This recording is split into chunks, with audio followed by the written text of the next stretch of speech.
Hubungan antara Israel dan Lebanon kembali memanas sejak pecahnya perang antara Israel dan Hamas di jalur Gaza pada 7 Oktober 2023. Hizbullah mulai menyerang pangkalan militer di Israel Utara pada 8 Oktober 2023 yang kemudian ditanggapi oleh Israel dan terjadilah baku tembak antar keduanya setiap hari di wilayah perbatasan. Terbaru, Israel menyerang desa Jauya, Lebanon Selatan pada Selasa 11 Juni 2024 malam dan menewaskan seorang komandan lapangan senior Hizbullah, Taleb Abdullah, yang juga dikenal sebagai Abu Taleb. Serangan Israel tersebut sontak membuat Hizbullah geram dan membalas dengan ratusan roket ke Israel. Sebelum perang di Gaza meletus, hubungan di perbatasan Lebanon dan Israel relatif tenang. Roket atau drone sesekali melintas dari Lebanon ke Israel tanpa menimbulkan eskalasi yang serius, meski Israel melanggar wilayah udara Lebanon lebih dari 22.000 kali, terhitung dari tahun 2007 hingga 2022. Meski begitu, pada tahun 2006 silam, Israel dan Lebanon pernah terlibat perang besar. Perang itu dianggap sebagai perang terbesar pada abad ke-21 dan memakan hingga ribuan korban jiwa. Lantas, apa sebenarnya yang memicu konflik antara Israel dan Lebanon sehingga meletus perang besar 18 tahun silam? Bersama saya Ari di jurnaliskompas.com. Jadi, gini ceritanya.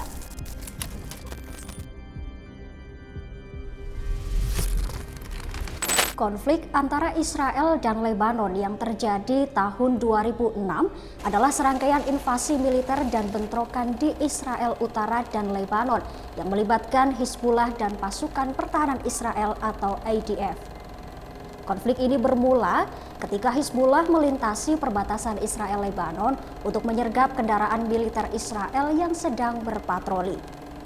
3 tentara Israel tewas dan 2 lainnya ditangkap pada tanggal 12 Juli 2006. Hizbullah pun menuntut pembebasan tahanan Lebanon yang ditahan Israel sebagai imbalan atas pembebasan kedua tentara tersebut. Namun, Israel menolak.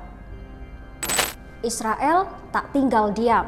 Pasukannya pun segera melancarkan serangan balasan balik lewat udara maupun darat berskala besar ke Lebanon. Israel juga memberlakukan blokade udara dan laut di negara tersebut. Serangan udara Israel itu menargetkan posisi militer Hizbullah serta infrastruktur sipil yang luas termasuk Bandara Beirut, stasiun TV dan radio, serta sekolah. Sekitar 7.000 serangan bom dan rudal yang dibawa pesawat tempur Israel pun menjatuhi wilayah Lebanon.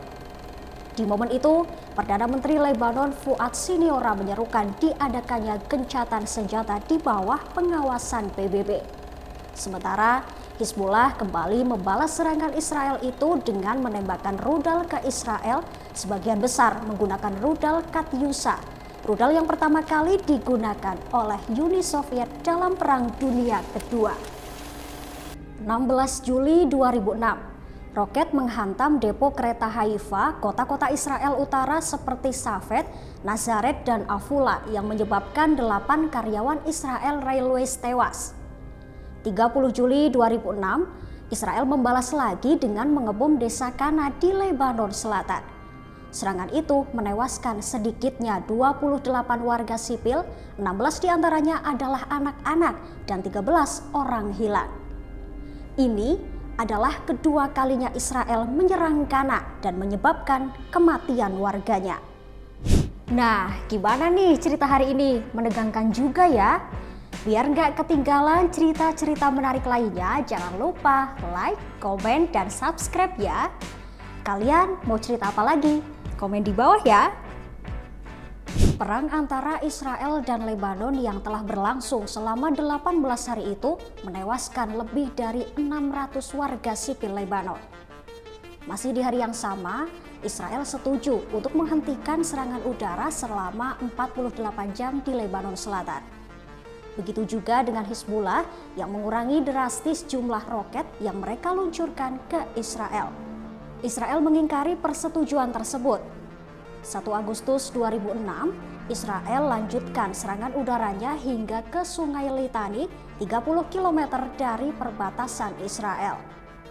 11 Agustus 2006, ketegangan antara Israel dan Hizbullah mencapai titik terang.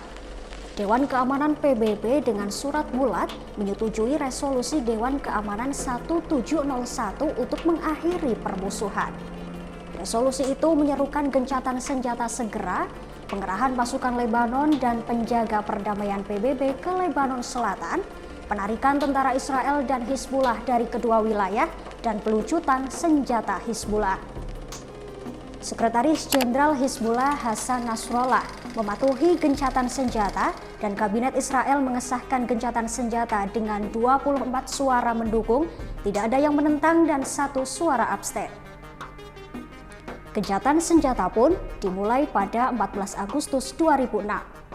Kemudian pada 8 September 2006, Israel akhirnya mencabut blokade laut di Lebanon. Setelah terlibat perang mematikan selama sekitar 34 hari, konflik antara Hizbullah Lebanon dan Israel itu berakhir dengan gencatan senjata yang diawasi PBB. Selama perang, sekitar 120 tentara Israel dan lebih dari 40 warga sipil Israel tewas. Di pihak Lebanon, jumlah korban tewas lebih banyak, yakni mencapai 1.100 warga sipil Lebanon dan pejuang Hizbullah tewas. Pada awalnya, baik Israel maupun Hizbullah keduanya mengklaim meraih kemenangan atas perang tersebut. Nasrallah menyatakan Hizbullah telah mencapai kemenangan ilahi, bersejarah, dan strategis.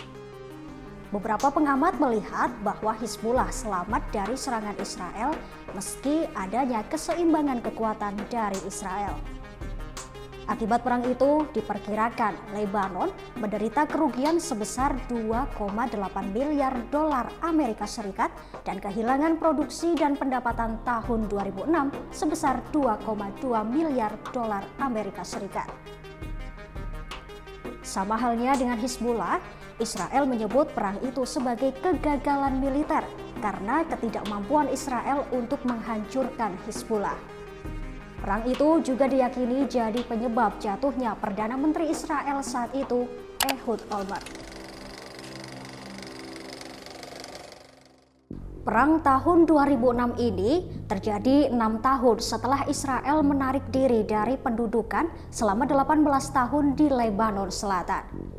Namun, Israel dan Hizbullah sudah bersih tegang sejak tahun 1948, bahkan sebelum berdirinya negara Israel.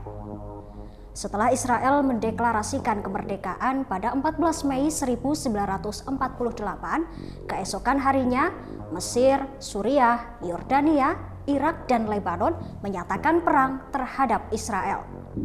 Sejak saat itulah Israel dan Hizbullah terlibat konflik. Hizbullah menganggap Israel sebagai negara yang tidak sah karena didirikan di tanah Palestina, sedangkan Israel menganggap Hizbullah sebagai ancaman terbesar di perbatasannya. Israel dan Lebanon pun hingga kini masih bersih tegang imbas perang Israel dan Hamas yang masih berlangsung di jalur Gaza. Saya Arini, sampai jumpa di cerita-cerita selanjutnya.